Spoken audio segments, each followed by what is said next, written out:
Every once in a while we'll get a walk-on who just works harder than everybody else, and Mike was one of them. That summer he worked so hard. He lifted all the time. He was always at the gym. He was always at the track running. He bought a little copy of something called the Deep Test, which is a little agility test they do.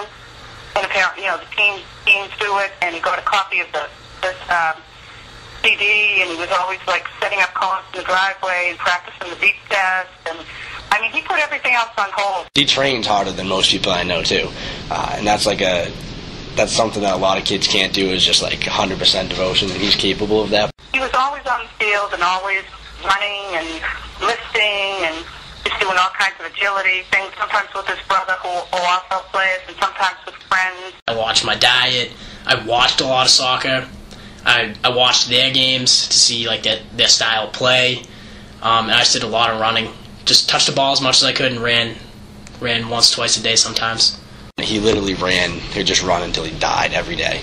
So he got his endurance. When he went into it, he was in probably one of the best periods of like shape in his life. Comes to train every day, he gives 100%, and with the understanding that he himself is trying to get better each training session, but he also knows that he needs to work as hard as he can to make everybody else better, and so he's committed to his own improvement, but also the improvement of the whole team, and that's he's a great team player that way.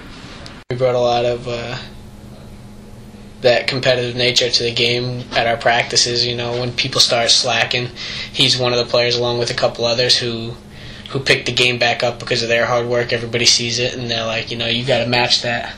Sometimes he gets a little violent and rips people down if he doesn't get the ball. I'd definitely say he's a very competitive player, and if you get by him, he's not going to let you off that easily.